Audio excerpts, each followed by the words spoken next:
Hello and welcome back to my YouTube channel. दोस्तों, जितने भी स्टूडेंट हैं सीटेट के, चाहे आप बीपीएससी के स्टूडेंट हैं, आप लोग लोन लेना ज़रूर चाहेंगे बिल्कुल फ्री में। अगर स्टूडेंट को लोन मिल रहा हो तो आप लोग ज़रूर लेना चाहेंगे, खास करके सीटेट और बीपीएससी के स्टूडेंट के लिए। तो यहाँ पे जो है आप लोग को पता है कि एजुकेशन लोन मिलता है, लेकिन बहुत सारे एजुकेशन लोन जो होते हैं काफ़ी ज़्यादा हार्ड होते हैं, यानी उसको जो है काफ़ी ज़्यादा इंटरेस्ट के साथ आप लोग को चुकाना पड़ता है। लेकिन यहाँ पे जो आप लोग के लिए आया है खास करके सीटेट और बीपीएससी के स्टूडेंट के लिए, तो यहाँ पे काफ़ी ज़्यादा कम इंटरेस्ट के साथ आप लोगों को यहाँ पे लोन मिलेगा और टाइम भी ज़्यादा से ज़्यादा यहाँ पे मिलने वाला है। तो चलिए हम देख लेते हैं। उसके साथ साथ आप लोग के एग्ज़ाम्स कब होंगे और उसके साथ साथ जितने भी स्टूडेंट हैं, चाहे बीपीएससी के स्टूडेंट हों, टीआरई 4 की वैकेंसी वगैरह के बारे में मैं यहाँ पे आप लोग को जानकारी देने वाली हूँ। तो चलिए वीडियो को स्टार्ट कर लेते हैं। वीडियो पसंद आए तो लाइक करिएगा, चैनल को सब्सक्राइब, बेल आइकन को प्रेस करिएगा, क्योंकि ऐसी ही पल पल की खबर आपको मेरे चैनल के माध्यम से मिलती रहेंगी। सबसे पहले यहाँ पे देख लेते हैं। देखिए यहाँ पे बहुत सारे लोन के बारे में बताया गया है, जैसे कि बड़ौदा डिजिटल। आपको बता दें कि बहुत सारे यहाँ पे बैंकों से लोन दिया जाता है, आपको पता है। चाहे आप एसबीआई से ले लें, चाहे बैंक ऑफ बड़ौदा से ले लें, ठीक है। एजुकेशन लोन हर जगह आपको मिल जाएगा, लेकिन कहाँ से आपको सही रहेगा लेना, वो यहाँ पे मैं आपको बताना चाहती हूँ। सबसे पहले देखिए बैंक ऑफ बड़ौदा की अगर बात कर ले तो बड़ौदा डिजिटल शिक्षा ऋण के बारे में यहाँ पे हम लोग जानकारी ले लेते हैं, ठीक है। इसके लिए आप लोग ऑनलाइन आवेदन भी कर सकते हैं, ऑफलाइन भी कर सकते हैं, ठीक है। ऑफलाइन में क्या होगा कि आप लोग जितने भी स्टूडेंट हैं, आपको बैंक जाना पड़ेगा। बैंक जा करके अपना सारा डिटेल वगैरह वहाँ पे देना पड़ेगा। उसके लिए डिटेल के लिए आपको क्या देना पड़ेगा, आप किस कॉलेज में पढ़ रहे हैं, ठीक है। पहली चीज़ ये है, मान लीजिए आप बीएड कर रहे हैं, ठीक है, या फिर आप ग्रेजुएशन कर रहे हैं, कोई भी डिग्री आप लोग ले रहे होंगे, ठीक है। उसके लिए आपको डिटेल देना पड़ेगा। या फिर डिग्री आप देखिए, जैसे कि ऋण राशि जो होगा पहले वो दिखाया जाएगा कि कितनी राशि आप लोग को मिल सकती है। देखिए मैक्सिमम यहाँ पे 10 लाख तक का लोन मिलता है, ठीक है, एजुकेशन लोन। लेकिन उसके लिए आपको कोर्स क्या है आपका, उस पर भी डिपेंड करता है। मान लीजिए कोई ऐसा कोर्स है जिसमें कि बहुत कम पैसे लग रहे हैं, 1 लाख ही लग रहा है पढ़ाई करने में, या 2 लाख ही मिल रहा है, तो उसी हिसाब से आपके यहाँ पे लोन मिलेंगे, ठीक है। ऋण राशि देखिए यहाँ पे दिया गया है कि 4 लाख, ठीक है, 4 लाख तक का, क्योंकि आप लोग को पता है कि काफ़ी ऐसे स्टडी हैं, ऐसे कोर्स है जिसमें कि 4 लाख उससे ज़्यादा भी जो है पूरे स्टडी ख़त्म करने में पैसे लगते हैं, जो कि है बड़ौदा विद्या, ठीक है। यह ऋण किसी मान्यता प्राप्त संस्थान में स्कूली शिक्षा के लिए किसी भी भारतीय छात्र के लिए माता पिता को दिया जाता है। इस ऋण में इसके बारे में हम लोग जानकारी ले लेते हैं कि अगर देखिए बहुत सारे स्टूडेंट ऐसे भी होते हैं जो सोचते हैं कि सिर्फ कॉलेज में अगर पढ़ रहे हैं उसी को ऋण दिया जाएगा। ऐसा बिल्कुल नहीं है। अगर आप स्कूली स्टूडेंट हैं तो आपको तब भी आपको यहाँ पे लोन मिलेगा, ठीक है। सबसे पहली चीज़ हम यहाँ पे जान लेते हैं कि बैंक उत्पादों की बिक्री या मार्केटिंग आदि में एजेंसी की सेवाओं का उपयोग कर सकता है।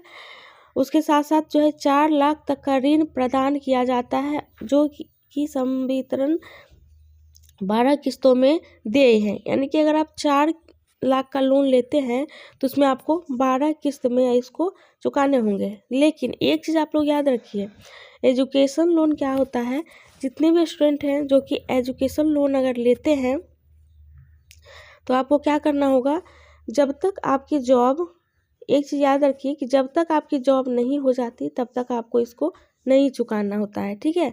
यानी कि स्टूडेंट ने अगर लोन लिया है तो उसकी जॉब्स अगर नहीं है तो वो कैसे चुकाएंगे। लेकिन ऐसा नहीं है कि पूरी लाइफ आप ये शो कर रहे हैं कि मेरे पास जॉब नहीं है तो पूरी लाइफ आप इसको चुका नहीं सकते, ऐसा नहीं है। कुछ समय दिया जाता है। मान लीजिए आपके कोर्स जो है वो 4 साल के हैं, या 3 साल के हैं, या 2 साल के हैं, ठीक है। तो मान लीजिए 4 साल के कोर्स हैं, 4 साल में आपकी स्टडी कंप्लीट हो गई और आपका लोन भी कंप्लीट हो गया, ठीक है। उसके बाद गवर्नमेंट आपको 4 से 5 साल का और मौका देती है। अगर तुरंत स्टडी कंप्लीट होने के तुरंत बाद आपकी जॉब हो जाती है तो बहुत अच्छी बात है, तो आप यहाँ पे लोन जो है किस्त बाय किस्त देना शुरू कर दें, क्योंकि आप लोन जब तक चुकाइएगा आपका ही यहाँ पे फ़ायदा होगा। अगर जॉब आपकी नहीं लग रही है तो कम से कम 4-5 सालों तक आपको मौका दिया जाएगा कि आप जो है जॉब अच्छे से ढूंढ लें, फिर यहाँ पे आपको देना पड़ेगा। लाभ क्या होगा, देखिए लाभ यहाँ पे आपको ये लोन लेने से लाभ होगा, आपको कोई भी प्रोसेसिंग प्रभार नहीं होगा, ठीक है। कोई दस्तावेजकरण प्रभार नहीं होगा, कोई मार्जिन राशि नहीं होगी और कोई प्रतिभूति नहीं होगी, ठीक है। ये सारे लाभ आप लोग को यहाँ पे अगर आप लीजिएगा तो आपको यहाँ पे मिलेगा। अगर आपको कोई भी सहायता चाहिए तो आप इस जो है टेलीफोन नंबर पे भी बात कर सकते हैं, ठीक है। टोल फ्री नंबर भी दिया गया है, कोई भी सहायता आपको चाहिए तो आप यहाँ से सहायता ले सकते हैं। उसके बाद देखिए यहाँ डिटेल में बताया गया कि बड़ौदा विद्या ऋण किसी भी मान्यता प्राप्त स्कूल में स्कूली शिक्षा के लिए उपलब्ध कराया जाता है। अधिकतम रुपए 4 लाख का ऋण उपलब्ध कराया जाता है तथा 12 किस्तों में पहले संवितरण की तारीख से 12 माह में देय है, ठीक है। ये सारे यहाँ पे दिए गए हैं। उसके बाद यहाँ पे बहुत सारे क्वेश्चन हैं जो स्टूडेंट के मन में भी उठते हैं। सबसे पहला है क्या किसी नाबालिग को शिक्षा ऋण मिल सकता है, यानी कि अगर आप लोग के 18 साल कंप्लीट नहीं हुए हैं, ठीक है, तो क्या आपको ये ऋण मिलेगा। बहुत सारे स्टूडेंट ऐसे भी होते हैं जो स्कूली शिक्षा जो है वो प्राप्त कर रहे होते हैं, उनको भी लोन चाहिए और उनके 18 साल पूरे नहीं होते हैं ना। बहुत सारे स्टूडेंट हैं, अगर आप लोग जब तक ग्रेजुएशन में जाते हैं तभी आपके 18 साल पूरे होते हैं, लेकिन जब तक आप स्कूल में पढ़ते हैं तो आपके 18 साल पूरे नहीं होते हैं। तो क्या मिलेगा, तो इसके बारे में मैं आपको बता देती हूँ। देखिए साफ साफ बताया गया है कि जी हाँ, नाबालिग को शिक्षा ऋण मिल सकता है, क्योंकि छात्र की आयु के संबंध में कोई विशेष प्रतिबंध नहीं है। क्योंकि देखिए स्टूडेंट जो होते हैं सभी नाबालिग ही होते हैं, ग्रेजुएशन में चले जाते हैं तभी वो बालिग होते हैं, 18 साल एज उनका तभी होता है, क्योंकि 18 साल से पहले ही वो स्कूल में पढ़ते हैं। तो आपको ऋण मिल सकता है। इसके लिए एजुकेशन लोन में आप लोग को यहाँ पे नहीं देखा जाएगा, ठीक है।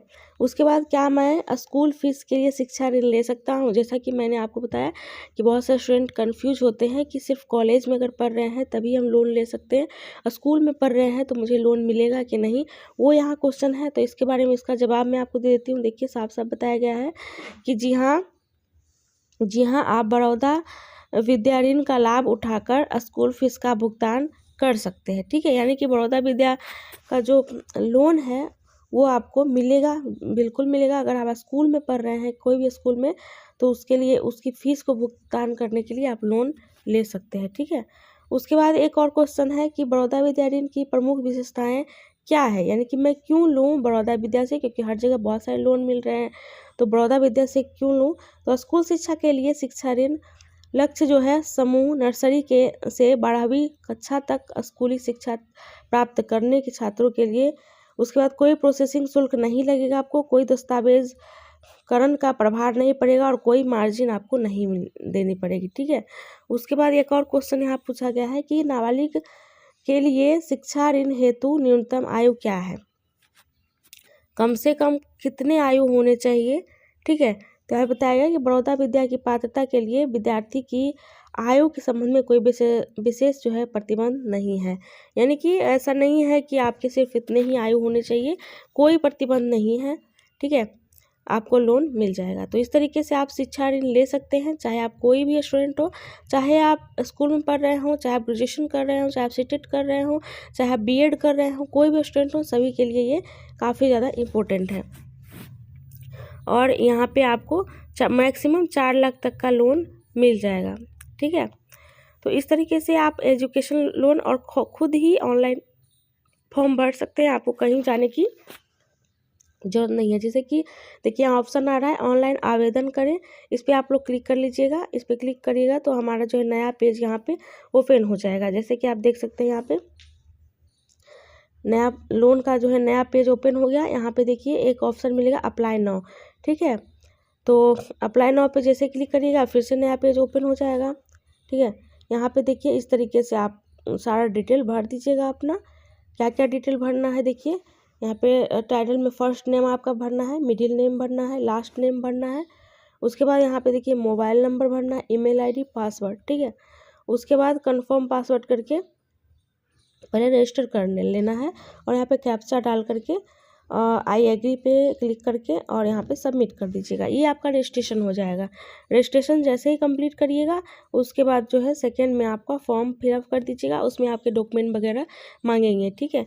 डॉक्यूमेंट में देखिए जिस स्कूल से आप पढ़ रहे हैं चाहे जिस कॉलेज से पढ़ रहे हैं उसका डिटेल मांगा जाएगा, आपका आधार कार्ड मांगा जाएगा, आपका पैन कार्ड, उसके साथ साथ आपका आप कितना लोन लेना चाहते हैं वो सारी डिटेल वगैरह जो भी मांगेगा यहाँ पे आपको भर देना है। आपका एज वगैरह, फादर मदर का नाम, ये सब डिटेल, आपका एड्रेस वगैरह सब मांगेगा, ठीक है। तो इस तरीके से आप जो है ऑनलाइन ले सकते हैं और ऑनलाइन पेमेंट भी कर सकते हैं, कहीं जाने की ज़रूरत आपको नहीं पड़ेगी, ठीक है। और जितने भी स्टूडेंट हैं जो कि सीटेट के स्टूडेंट हैं, एग्ज़ाम से रिलेटेड बहुत सारे स्टूडेंट पूछ रहे थे कि मैम सीटेट का एग्ज़ाम कब होगा। तो आप लोग को पता है कि सीटेट का एग्ज़ाम फिर से दोबारा जो है वो जुलाई में होने वाला है, जिसका कि फॉर्म भी स्टूडेंट फिलअप कर चुके हैं।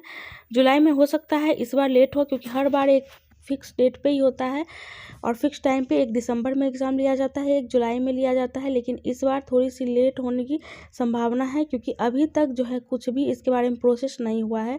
थोड़ा सा लेट हो सकता है, लेकिन जुलाई में आप लोग के एग्ज़ाम जो है यहाँ पे कंफर्म किए गए हैं। तो चलिए आज उतना ही। वीडियो पसंद आए तो लाइक कर दीजिएगा, चैनल को सब्सक्राइब, बेल आइकन को प्रेस कर दीजिएगा, क्योंकि ऐसी ही पल पल खबर आपको मेल के माध्यम से मिलती रहेंगी।